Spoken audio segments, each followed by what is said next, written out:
What's up, guys, and welcome back to another episode of Fire Emblem Fridays. So, I'm going to try to keep this episode a bit shorter. I think I might only do one chapter because I'm doing this kind of late at night. I have an early morning work shift tomorrow, and I had already tried to record this once, but then my game crashed at the end of the recording. I didn't want to just leave the episode at a cliffhanger, and I would have to go through the level anyway, so I figured I may as well just play it again. And there were a few things I wanted to change about my party just to make my life a bit easier in the process of trying to beat this chapter. So I think I'm still going to go with the just skipping the story for now, just to make things easier for editing, because at the moment all my videos are recorded on an iPad at the moment, or at least all my Fire Emblem Fridays have been, and so the file sizes are way too big for me to email or transfer in any other way. So, in order to keep things, and the editing software I have for my iPad is terrible. It's either use iMovie, which actually has decent editing capabilities, which limits me to 15-minute long videos, or use YouTube Capture, which I don't have the slightest clue how to use the more advanced editing features of, if it has any. But this shouldn't be a problem for much longer, because the capture card that I ordered like 2 months ago is finally shipping, so hopefully within a week or two we should have that, and once I can do that, I will probably start showing like snippets of the funnier story moments that came up along the way. But for now, I don't think I'm really going to change much about the map. I can kind of do that as I go, but you know what? Screw it. Let's just do it anyway. So let's just throw Saizo in. Just so you know, I'm going to run with basically the same party I had earlier, although, hang on. I was saying I was going to bench Kaden. Why don't I throw on...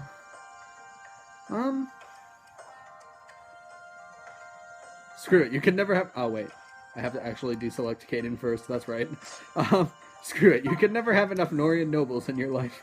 Let's throw on another one. Problem. I don't have any swords. That's not good. Let's see. Who can I take a sword from? Okay, I should probably watch my bracing a bit. But that's besides the point. So, let's just give him an iron sword, and... yeah, I think I'll have Scarlet keep her sword there. But I will give him the parasol, because why not? Where is... screw it now. Alright, so let's just pair up some of our allies again. Just kind of putting them down however I feel like at the moment. Oh wait, no, that's right, I had done... Nope, that's not what I meant to do. But actually, I think that worked out. So let's go Hinata with... oh wait, no, I wanted to go here. May as well, because it's topical, am I right? Oh, wow, sorry. I had not realized how much I messed up my camera there as I was setting up my party. Alright, so, with that done, I am going to save before I start this chapter, because I didn't the last time, for some stupid reason. And then let's just jump into it. Now, turn one, we're going to do something a bit different with Corin. Instead of just rushing the enemies, we're going to use a Master Seal that I used some of the gold that we had gotten from previous chapters on in one of our shops. And so now we can actually have a healer, which will make our life much easier. I could also... there was also a suggestion in the comments on, I think it was part 4 of our randomized playthrough, that I could get an Einherjar shop, or however that word is pronounced, and then use potentially a Shrine Maiden from there. But I kind of want to stick with what units that I get from the randomizer, and that's actually not a very big problem, because of how many Nohrian noble units, or Nohrian princes and princesses we got, we have a very large amount of potential Hoshiden nobles, which then means we have a lot of potential staff users. It just means that they're going to need some practice. Now, I probably should have heart sealed Scarlet into because I also bought a heart seal, and I was checking it out. It looks like she can go into an Onmyoji as well. Yep, that basically sums up my reaction to this level up as well. That was terrible. But a level's a level, and it's closer to whatever the level 15 skill is that I can't think of off the top of my head at the moment. It's not Draconic Hex, it's not Dragon Fang, it's... Oh, duh, Nohrian Trust. It allows me to get activated skills from allied units, but that's not very significant at the moment because we don't really have any activatable skills on any of our units yet. So for now, we're just going to keep fighting. Our Iron Sword doesn't quite do enough damage to kill that guy, but what about this adventurer? Nope, still not. That's awkward. Let's... Here, I don't... Yeah, nope. We do not want to fight someone we get double by. That's a bit better. We won't take quite as much damage this way. I mean, we can heal, but Corrin can't heal this turn because I just promoted him. Oh, they missed. That's lucky. So now we can have Hinata go over here, pick up this kill. Pretty easy. 100% hit rate, which is good because I've been screwed by worse before. Well, I mean, I wouldn't have been screwed by 100% hit rate. That's actually fantastic, obviously. But yeah, that level was a bit better, and we got Nobility, the skill, which lets us get more EXP. Oh, that's who I didn't have paired up. Well, I guess it's Corrin and Kagero now. I made it so that I can't attack my other mage. Oops. That was a good strategy. Not. Alright, so we're going to get hit by a fireball here, and then some of these other units are going to start rushing us. But I don't think that'll be that big of a concern. Because we can just... Oh wow, that's actually a better heal than I had expected. So let's...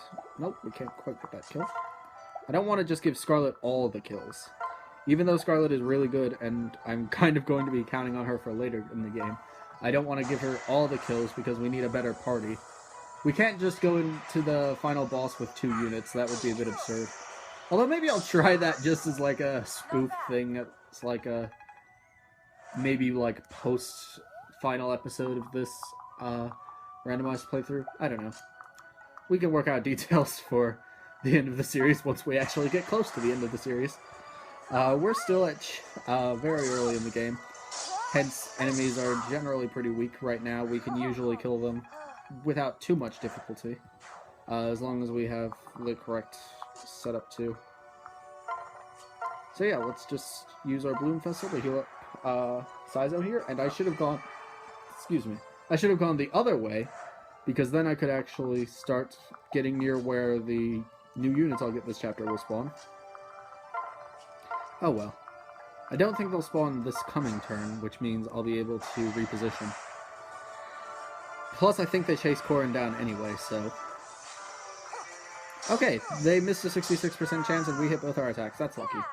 I don't want to get screwed anymore by my bad luck. And it looks like... Come on, don't give me another bad level. Speed, luck, defense. Okay, that's better, Scarlet. Now I slightly forgive you for stealing all my EXP in the early game. What to do? Slightly. I mean, she's actually doing pretty well, which is good. I'm glad that she's viable, because if she wasn't, then her taking all the EXP would have been just about a worst-case scenario. Here, let's see, can I have you... Oh, do not want to use the Malevolent Text. What does the Malevolent Text even do again? Skill +1 makes follow-up attacks harder to perform. High base power, bad accuracy, basically. Sorry, talking in Pokemon terms, because I don't know why, actually. Okay, we hit one, that's fine. I wasn't counting on having them get the kill anyway.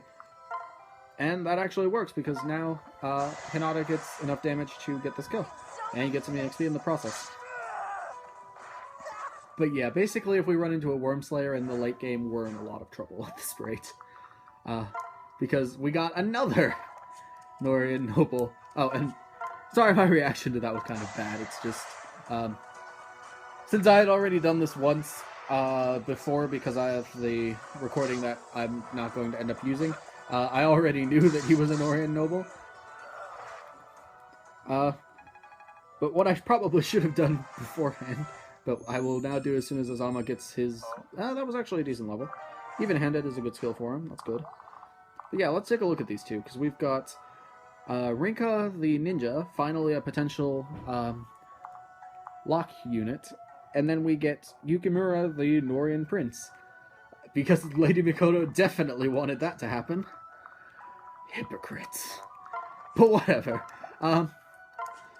So let's just start working our units over this way. All of us are pretty healthy at the moment, so we don't really need to concern ourselves with healing that much right now. Let's get Rinkah first, because I kind of like the potential of having Rinkah as a ninja. She's just... I think she actually works kind of well with that in regular gameplay anyway, so it kind of just works with the randomizer. Oh, that's not the right button. And then, I don't want to aggro these units quite yet, so let's just get in the area. And yeah, we'll just keep chugging along, keep fighting anything that comes our way. So now he's just made it extremely easy for us. We can just go here, talk. You're not with Zola, blah blah blah, do not care. Another Nohrian noble. At this rate, it's dime a million. But yeah, so... Nope, that's not the right button either. Alright, so... Now, there are enemy units that are going to spawn here. I think it's 2 Dark Mages here. Not at the same time as these 2 Cavaliers here. I think it's Cavaliers, then Dark Mages, and I think on higher difficulties it repeats this a bit. So let's just get our units ready to fight in here, but we're not going to go in quite yet. We want to clear out this area down at the bottom of the map, and then we'll deal with the area at the top.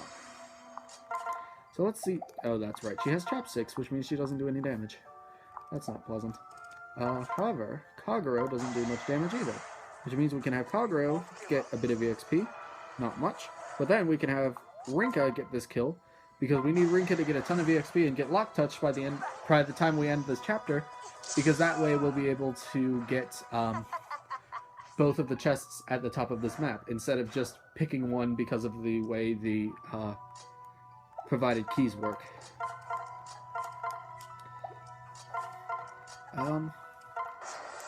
I don't know when the enemies up there spawn, which is kind of a problem, but we can just... Oh, Corin's actually taken some damage. Wasn't expecting that, but we don't have another healer, so for now we're just kind of left. You know, I could have probably just clicked the end button, like I have been the entire rest of the playthrough. Sorry, I was up late working on an essay yesterday, and I'm apparently still feeling the effects of that. But no matter. We'll just continue on. We can do some damage there. Let's see if we can have Rinkah deal some chip damage, or just get the kill outright. As long as we hit one of the two, I'm happy with the outcome of this battle. Okay, so there's one. Will we get the kill? Yes, we will. Okay, that's fine. Rinkah getting EXP is good, because then we can get her to an Onmyoji. I think the other option is a Basara for her, but I don't want to promote her to a Basara just because... I mean, it might help with her base stats, I don't know. But I think because of the randomizer, her base magic is a lot better than her base strength right now. So keeping her with a magic-focused class would be good. Although getting her to be a Basara comes with some pretty good skills with Quixotic, I think it's pronounced, and Rend Heaven, I think. It's either... I either have the correct name of the skill, or I'm thinking of the Japanese name. I don't know why I always get them mixed up, but basically it gives you extra damage. That's pretty much all you need to know about it. Maybe we can have... let's see. Alright, so I think my plan at the moment is have Scarlet come in and deal some damage with her Nohrian Blade, but leave the mage alive so that we can try to use them for EXP for Rinkah. Okay, so now he's at 3 health. I'm hoping that the chopsticks will deal... Oh, yeah, they'll definitely deal more damage than we need to, because I forgot about Draconic Hex's existence. So, now that our chopsticks are actually dealing 9 damage, let's just throw one into his face, I suppose. So there's that. Okay, so we need, like, that way, like 2 or 3 more kills in order to get this level. Alright, let's just go with the Steel Naginata. That way we don't counterattack when, or if this mage attacks us. And, will get the seal defense off, meaning that basically anyone else they attack is going to kill them. Let's go over here, rally to give Hinoka some more damage, and do nothing with it because I didn't count my spaces correctly. That's a bit awkward. But then we can have Corin heal Felicia for some free EXP, which is strange because at this point in the game it would ordinarily be going the other way around. But whatever. Oh, the only issue with promoting Corin to a Hoshida Noble right now is that it will then mean that we will not be getting much EXP for him, which is not good at all. But at the same time, getting that early stat boost and having access to a healer will be worth it, I think, in the long run. Plus, Scarlet is doing pretty well as a carry unit. Oh, I just bumped the camera a lot. I am so sorry. Plus, Scarlet is doing pretty well as a carrying unit to just kill everything, so as long as we still have a couple units that can sweep everyone, we'll be fine. Let's go over this way, although I think we're going to equip the Javelin this time. Nope, that was the wrong button. Again. I'm apparently not good at clicking the right buttons that I intend to. Whatever. But now let's rally and then attack this knight. And end on the correct space to do so. And you know what? Screw it. Let's use the Malevolent Text, because I feel like it. And because this way, if we miss the second attack, we can potentially, or we can just hit both attacks and overkill this guy by, like, almost all of his max health. Okay, then. I'm not complaining that much, because we need EXP for everyone, really. Oh, okay, Saizo's gonna take some serious damage this turn. At least the knight there doesn't have a javelin like I think he does on Hard or Lunatic, which means that he can't attack as well. But now we can go over here, hit you with a Rat Spirit. We don't actually want to do that just yet, though. Because we want to give Rinkah at least a couple more kills so that we can get access to Lock Touch by the end, as I've already mentioned. So there's Scarlet healed up. We can, I guess, just have her be like a bullet sponge or something. I'll probably equip her with the Nohrian Blade, though. Or, no, let's do the Dragonstone. It gives me better defenses. It gives me extra defense and extra resistance, so it's just all around the better choice. And then I think we'll have Saizo come in here. Okay, we blocked the attack because shield gauge. So yeah, let's have Saizo deal some damage to this mage. What? Oh, I should not have skipped that combat because he apparently got a crit. Gotta love unpredictable unpredictable RNGs, am I right?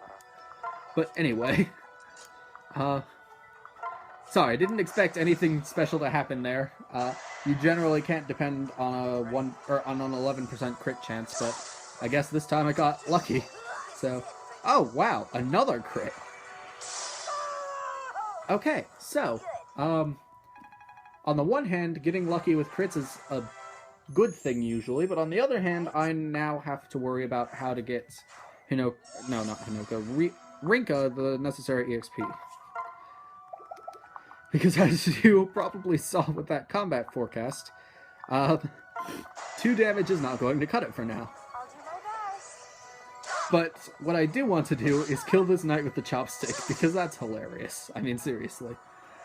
Because by that, in the rock, paper, scissors mentality, Chopstick beats armored knights. Completely clad in thick armor and holding a gigantic, almost unrealistically sized, at least for like a land infantry, shield. So you know. For honor, I think you need to do some balance checks, because the samurai just beat the knight while eating lunch. I'm joking, of course. I actually haven't played For Honor. I don't have the Xbox One or PS4, and I don't think and I don't remember if it also has a PC version as well, but I know that my computer's processing is not the best, as is evident in a couple of my League videos that I have on my channel. My computer can't really handle the games and stuff very well. So, I would prefer to avoid a PC game at the moment, just because I'm not confident in how well my computer will be able to handle it, and I don't want to buy or get invested into a game that I can't play. So yeah, so because of that, I won't be playing For Honor, at least for a while, until I get like a better computer or something else changes. I have been playing a lot of Civilization lately, though. Maybe I'll do a Civ playthrough sometime. Although, that would be a pretty long series if I'm not careful. I don't know if it was just my notifications didn't show it, or like it didn't pop up in my subscriptions feed, or what, but I think Markiplier actually did a couple parts of a Civilization 6 game, but I don't think he ever finished it. To be honest, I don't really blame him, considering that a game of Civilization, the only game of Civilization I have ever actually won, took me 3 hours to do so. So, just that gives you a bit of an idea of the kind of time investment a game of Civilization would be for like a YouTube channel. Like, I like the idea of doing it, but at the same time, a large portion of the turns, for my playstyle at least, are waiting for the game to give me the necessary resources, like waiting for my production to total such that I can get whatever thing I'm trying to build. And then, of course, if I'm doing a warmongering civilization, it gets a lot more interesting as I'm attempting to beat down cities. But, yeah. Ah, come on! Stop fighting the units that I don't want you to fight. Why couldn't you just fight the Chopstick Ninja? I think that's actually what I'm going to title this video now. The Rise of the Chopstick Ninja. I like it. Oh, excuse me. Sorry about that. Okay, you're fighting the Chopstick Ninja, but you're the wrong one fighting the Chopstick Ninja. But it doesn't matter, because we're going to get this kill anyway. Wait, what stat debuff is it? I don't think I've ever actually checked. Defense and resistance -1. I would personally vote that it should be like, maybe like a luck decrease or something, because, I mean, really, when do you expect to get attacked by chopsticks and then not die? Like, if someone is choosing to attack you with a pair of chopsticks, you would hope that they know how to use them somehow. Let's not continue contemplating the lethal effects of using chopsticks in combat. Like, obviously it's not very realistic. Maybe I could do like a... Maybe I could, like, try to figure out some information about, the scale of the Fire Emblem Fates universe, based on just, like, I don't know, like, the size of the katanas, since some of the katanas have rather specific, size ratios, like the, I'm blanking on all of the names of katanas at the moment. Like, the Wakizashi, for example, is, I think it's, I might be wrong, but I think it's usually a shorter katana. Kind of like, I think it's usually a bit longer than a dagger would be, but not by that much. For any Japanese military history buffs out there, sorry if I'm getting this completely wrong. I haven't really done all that much research into the specifics of medieval Japanese weaponry, or feudal feudal era Japan weaponry. But yeah, so maybe I could like figure out some way to figure out how strong these chopsticks actually would be, and like how dangerous they would be. But then I'd kind of be stepping on the toes of the game theorists, and like, I personally love the game theory channel. It's just, I find it really interesting, and wait, hang on. Do I get the double? Yes, I do. Okay, we're fine. So, like, I don't want to, like, steal MatPat's entire channel idea, but I think that would be a really cool theory, and I've actually had a few ideas for other theories that maybe one day I'll make into videos, but I have to be kind of careful because I don't want to, like, again, there's already a pretty established audience, I suppose you could say, for theory videos for games and such, and I feel like it would probably be pretty difficult to break into that. Oh, great. I wasn't thinking and made it so that now my ninja has the chest key, which is not what I wanted. I guess let's just go over here. Shoot, that's right, I wanted to be giving Hinoka all the kills, and now Robin is actually getting a better level soon. But we can fix that by just having Hinoka get this kill here. But yeah, I think I might actually end this episode after this chapter, just because I'm hoping my game won't crash again. I'm probably gonna do a save before the game crash, or before I actually go to end the chapter, just in case anything goes wrong, so that then I can reload that point instead of having to completely restart this chapter a second time. Or second time? Yeah, it would be a second time. Just the semantics. Here, let's actually heal up. Felicia isn't really significant at the moment, as she is in the kitchen. No, I'm sorry. Just in case anyone watching my randomized videos still, or who has stumbled onto this one and hasn't seen many other Fire Emblem things, Felicia is canonically a terrible maid and is very bad at cooking, cleaning, household chores, etc. That was not an attempt at a sexist comment or anything of the sort. Please don't kill me, comment sections. But, so yeah, once we get the items from the chests, that's not a unit who actually has the keys. Nice. So let's just give Saizo the keys, and we'll actually have Saizo, I think. No, we can kind of use both, because now we can go trade with Felicia and give her both of the keys. So now we can have her run over here and get the door. Hopefully not breaking any plates in the process. And then we can have Rinkah go get this door, and then next turn we'll be able to get those chests.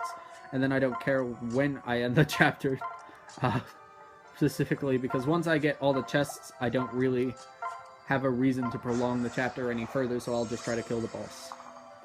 But if I recall correctly from when I did this like half an hour ago, that one's a Speedwing, and then this one over here is 5,000 gold.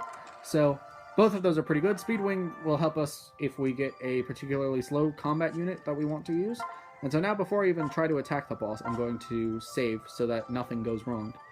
Or when something goes wrong, if it does, I'll be able to have another option. So I think we're going to have... Nope, that's not how we're going to do that. We're going to have, I think... let's have her attack with the Dragonstone. It means that she doesn't take too much damage, I think. And if she hits, she'll take out a good chunk of his health, which of course he doesn't. Or she doesn't. But she doesn't need to hit, because then Draconic Hex gets triggered. So now we can have our other units come in and fight. Oh wow, I gave Oboro like no kills this chapter. Maybe I'll have to do like an off-screen paralog, or not paralog, a couple challenge maps or something just to... Oh my god. I hate this game's RNG. You know what, screw it. Corin, stab him in the face. Oh wait, no, this was not a good strategy. This was not a good strategy. Oh no, oh no, oh no, okay, okay.